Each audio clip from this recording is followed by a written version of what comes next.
Halo teman-teman, welcome back to my YouTube channel. Sebelum nonton videonya jangan lupa subscribe. Terima kasih.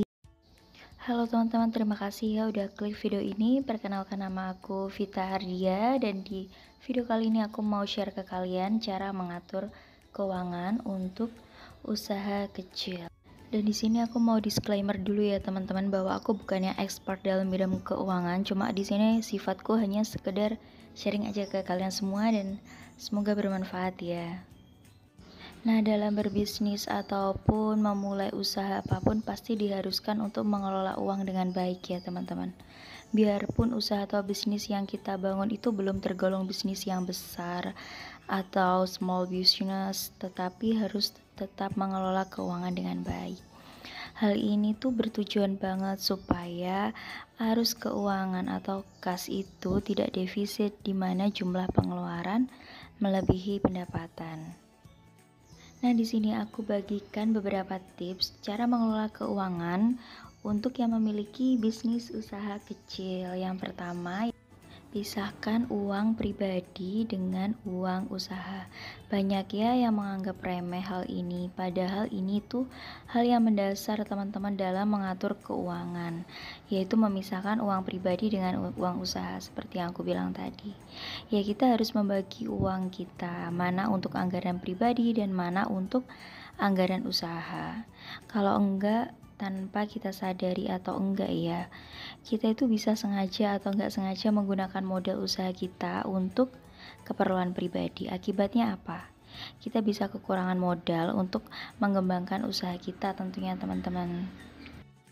Selanjutnya yang perlu diingat juga, bayar semua tagihan tepat waktu teman-teman. Sama seperti keuangan pribadi, dalam menjalankan usaha pun kita sebaiknya segera melunasi segala tagihan-tagihan yang kita miliki teman-teman. Misalnya tagihan internet, listrik, air, misal seperti itu. Nah, selain itu, tagihan pembayaran lainnya juga penting teman-teman untuk diperhatikan. Misal kita punya tanggungan atau punya hutang, kalau menurut aku lebih baik kita beresin terlebih dahulu. Beberapa di antaranya, misal kalau kalian punya pembayaran kartu kredit atau pinjaman yang lainnya. Biasanya kalau kita tidak membayar semua tagihan tepat waktu, pastinya kita kena denda dong dalam biaya keterlambatan. Nah, ini menurutku penting juga ya teman-teman, karena untuk mendisiplinkan keuangan kita agar keuangan usaha kita itu stabil dan bisa digunakan untuk keperluan lainnya. Seperti itu. Selanjutnya, nomor 3 yaitu menghitung keuntungan dengan jelas, teman-teman. Keuntungan atau laba itu tujuan utama ya dari seorang yang memiliki usaha, mendirikan sebuah usaha atau bisnis. Pada kenyataannya masih ada kok mungkin seseorang dari kita yang ketika menghitung laba itu tidak dilakukan dengan baik dan benar. Padahal itu sangat penting untuk mengukur ya teman-teman, sejauh mana sih usaha kita itu berjalan dengan baik. Pada saat menghitung keuntungan ini, kita mesti memastikan bahwa semua biayanya sudah dihitung, termasuk biaya masuk dan juga biaya pengeluaran. Menghitung keuntungan itu kadang melibatkan uang tunai dan non tunai ya teman-teman, yang ada pada rekening misalnya.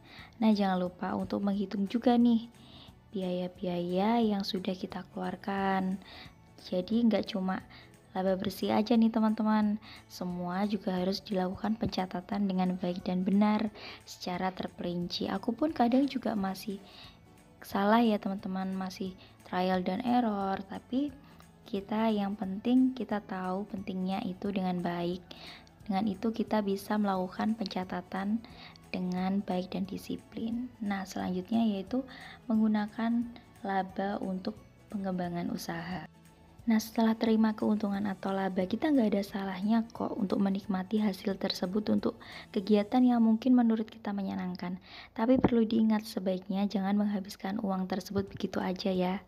Alangkah lebih baik kalau laba usaha kita itu untuk mengembangkan usaha menjadi lebih besar. Misalnya dengan membeli produk-produk baru misalnya yang bisa untuk dijual kembali.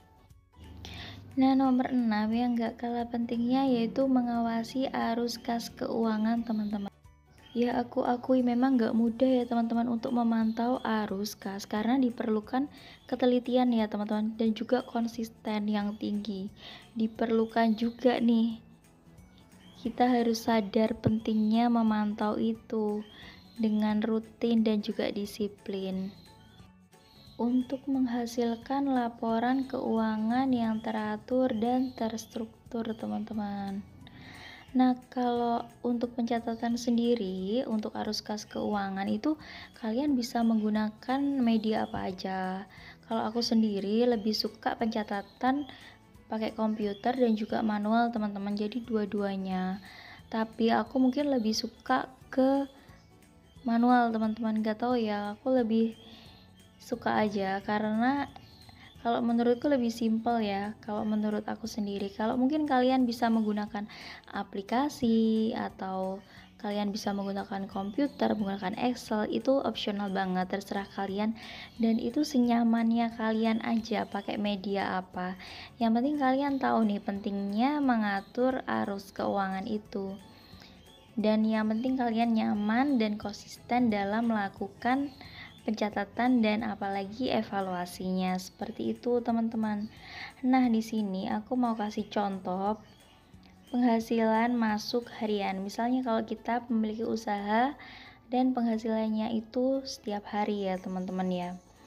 Nah, ini misalnya aku tulis hari pertama 200.000, hari kedua 150.000, hari ketiga 150.000, hari keempat 50.000 sampai hari ketujuh.